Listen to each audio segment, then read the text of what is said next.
Assalamualaikum warahmatullahi wabarakatuh. Terima kasih ya sudah nonton lagi channel aku. Jadi di video kali ini kita akan bahas salah satu kisi-kisi dari Permen Pan RB, yaitu mengenai keselamatan pasien. Video ini atau materi ini merupakan part 2. Part satunya itu saya sudah bahas mengenai pengertian dan jenis-jenis atau persyaratan dari keselamatan pasien. Di video ini saya akan menjelaskan standar keselamatan pasien yang saya sudah sebutkan sebenarnya di part satunya. Namun di sini di part 2-nya ini kita akan bahas satu per satu supaya lebih jelas lagi dan teman-teman bisa lebih paham lagi. Namun sebelum kita masuk di materi, bagi teman-teman jangan lupa dukung dulu channel aku dengan cara subscribe. Dan jika kalian suka pada video ini, kalian bisa like, kalian juga bisa komen di bawah konten apa selanjutnya akan kita bahas. Dan bagi teman-teman jangan lupa untuk nyalakan notifikasi lonceng agar teman-teman tidak ketinggalan video-video aku selanjutnya. Selamat belajar teman-teman.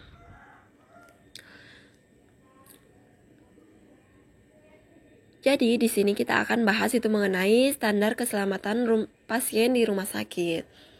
Sebenarnya untuk standar keselamatan pasien rumah sakit ini saya sudah sebutkan di part satunya. Namun di sini kita akan bahas lebih jelasnya satu per satu. Mengingat masalah kesehatan, masalah keselamatan pasien rumah sakit merupakan salah satu masalah yang perlu ditangani segera di rumah sakit di Indonesia, maka perlu standar keselamatan pasien rumah sakit yang merupakan acuan bagi rumah sakit di Indonesia untuk melaksanakan kegiatannya. Standar keselamatan pasien rumah sakit wajib diterapkan rumah sakit dan penilaiannya itu dilakukan dengan menggunakan instrumen akreditasi rumah sakit.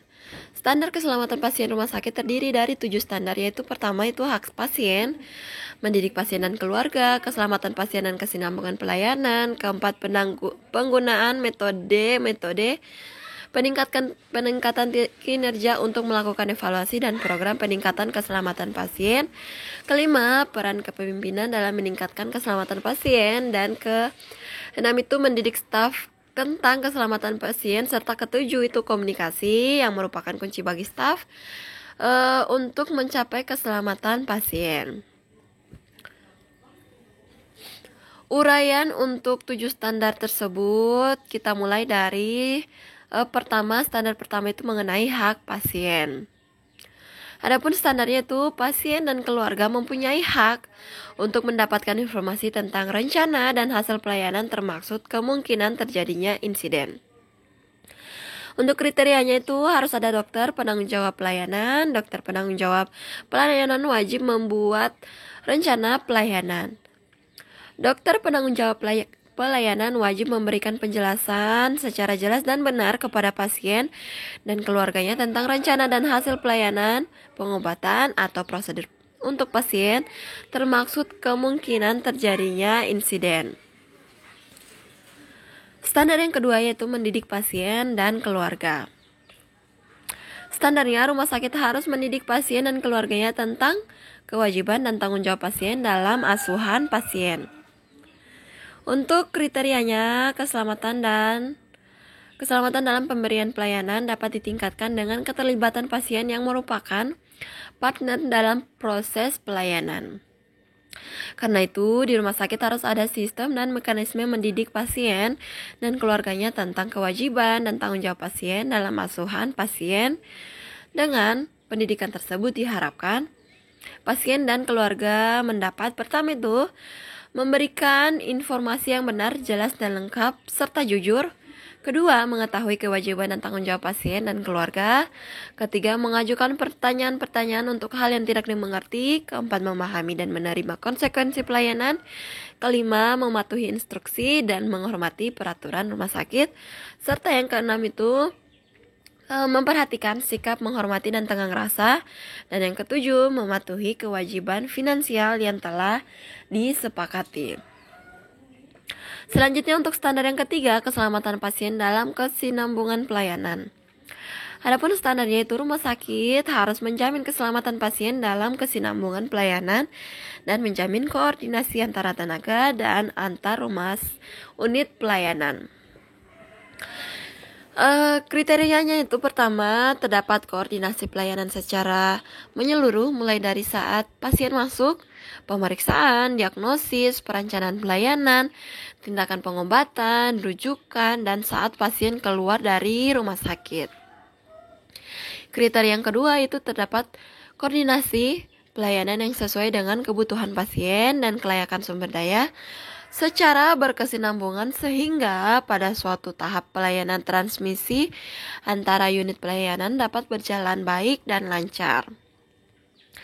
Kriteria yang ketiga itu terdapat koordinasi pelayanan yang mencakup peningkatan komunikasi untuk memfasilitasi dukungan keluarga, pelayanan keperawatan, pelayanan sosial, konsultasi dan rujukan, pelayanan kesehatan primer, dan tindak lanjut lainnya. Kriteria yang keempat yaitu terdapat komunikasi dan transfer informasi antara profesi kesehatan sehingga dapat tercapainya proses koordinasi tanpa hambatan, aman, serta efektif. Standar yang keempat itu penggunaan metode peningkatan kinerja untuk melakukan evaluasi dan program peningkatan keselamatan pasien. Adapun standarnya itu rumah sakit harus mendesain proses baru atau memperbaiki proses yang ada, memonitor dan mengevaluasi kinerja melalui pengumpulan data, menganalisis secara intensif insiden, dan melakukan perubahan untuk peningkatan kinerja serta keselamatan pasien. Adapun kriterianya yang pertama itu setiap rumah sakit harus melakukan proses perencanaan atau desain yang baik mengacu pada visi misi dan tujuan rumah sakit, kebutuhan pasien, petugas pelayanan kesehatan, kaidah klinis terkini, praktik bisnis yang sehat, dan faktor-faktor lain yang berpotensi atau yang beresiko bagi pasien sesuai dengan 7 langkah menuju keselamatan pasien rumah sakit. Kriteria yang kedua yaitu setiap rumah sakit harus melakukan pengumpulan data kinerja yang antara lain itu terkait dengan pelaporan insiden, akreditasi, manajemen risiko, utilisasi, mutu pelayanan, dan keuangan. Kriteria yang ketiga yaitu setiap rumah sakit harus melakukan evaluasi intensif terkait dengan semua insiden serta proaktif melakukan evaluasi satu proses kasus risiko tinggi. Kriteria yang keempat maksud saya, setiap rumah sakit harus menggunakan semua data dan informasi hasil analisis untuk menentukan perubahan sistem yang diperlukan agar kinerja dan keselamatan pasien terjamin.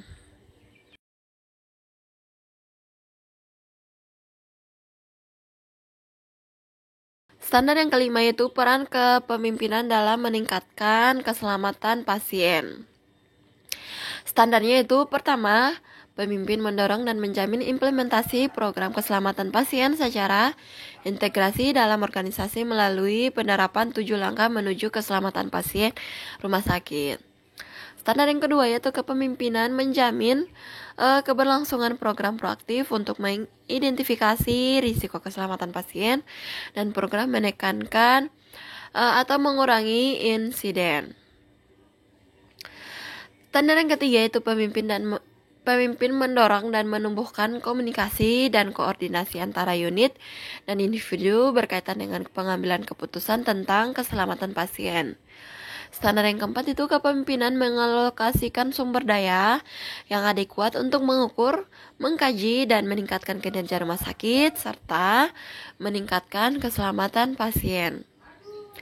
Standar yang kelima yaitu pemimpin mengukur dan mengkaji efektivitas kontribusinya dalam meningkatkan kinerja rumah sakit dan keselamatan pasien. Adapun kriterianya yaitu terdapat tim antar disiplin untuk mengelola program keselamatan pasien. Kedua, tersedia program proaktif untuk identifikasi risiko keselamatan dan program meminimalkan insiden. Ketiga itu tersedia mekanisme kerja untuk menjamin bahwa semua komponen dari rumah sakit terintegrasi dan berpartisipasi dalam program keselamatan pasien. Keempat itu tersedia prosedur cepat tanggap terhadap insiden termaksud asuhan kepada pasien yang terkena musibah, membatasi risiko pada orang lain, dan menyampaikan informasi yang benar dan jelas untuk keperluan analisis. Kriteria yang kelima yaitu tersedia mekanisme pelaporan internal dan eksternal berkaitan dengan insiden termaksud dengan penyediaan informasi yang benar dan jelas tentang analisis akar masalah, kejadian nyaris cedera dan kejadian sentinel pada saat program keselamatan pasien mulai dilaksanakan. Kriteria yang keenam yaitu tersedianya mekanisme untuk menangani berbagai jenis insiden, misalnya itu menangani kejadian sentinel atau kegiatan proaktif untuk memperkecil risiko, termaksud mekanisme untuk mendukung staf dalam kaitannya dengan kejadian sentinel. Kriteria yang ketujuh yaitu terdapat kolaborasi dan komunikasi terbuka secara sukarela antara unit dan antar pengelola pelayanan dalam rumah sakit dengan pendekatan antar disiplin. Kriteria yang kedelapan yaitu tersedianya sumber daya dan sistem informasi yang dibutuhkan dalam kegiatan perbaikan kinerja rumah sakit dan perbaikan keselamatan pasien, termaksud evaluasi berkala terhadap kecukupan sumber daya tersebut. Kriteria yang kesembilan yaitu tersedianya sasaran terukur dan pengumpulan informasi menggunakan kriteria objektif untuk mengevaluasi efektivitas perbaikan kinerja rumah sakit dan keselamatan pasien, termaksud rencana tindak lanjut dan implementasinya. Selanjutnya kita masuk pada standar yang keenam yaitu mendidik staf tentang keselamatan pasien. Standarnya yaitu setiap rumah sakit memiliki proses pendidikan, pelatihan, dan orientasi untuk setiap jabatan mencakup keterkaitan antara jabatan dengan keselamatan pasien secara jelas. Standar yang kedua, rumah sakit harus menyelenggarakan pendidikan dan pelatihan yang berkelanjutan untuk peningkatan dan memelihara kompetensi staf serta mendukung pendekatan interdisipliner dalam pelayanan pasien. Adapun kriterianya, yang pertama itu setiap rumah sakit harus memiliki program pendidikan, pelatihan, dan orientasi bagi staf baru yang memuat topik keselamatan pasien sesuai dengan tugasnya masing-masing. Kriteria yang kedua yaitu setiap rumah sakit harus mengintegrasikan topik keselamatan pasien dalam setiap kegiatan in-service training dan memberikan pedoman yang jelas tentang pelaporan insiden. Dan kriteria yang ketiga itu setiap rumah sakit harus menyelenggarakan pelatihan tentang kerjasama kelompok atau teamwork guna mendukung pendekatan interdisipliner dan kolaboratif dalam rangka melayani pasien.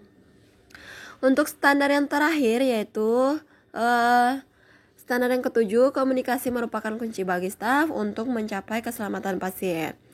Adapun standar yang pertama itu rumah sakit harus merencanakan dan mendesain proses manajerial informasi keselamatan pasien untuk memenuhi kebutuhan informasi internal dan eksternal. Standar yang kedua yaitu transmisi data dan informasi harus tepat waktu dan akurat.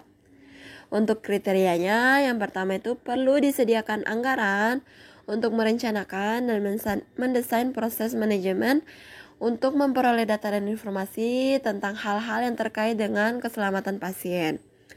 Kriteria yang kedua yaitu tersedia mekanisme identifikasi masalah dan kendala komunikasi untuk merevisi manajemen informasi yang ada. Sekian dulu materi saya kali ini mengenai 7 langkah menuju keselamatan pasien rumah sakit. Semoga teman-teman bisa mengerti dan semoga materi ini bisa bermanfaat untuk teman-teman. Sampai jumpa di video selanjutnya.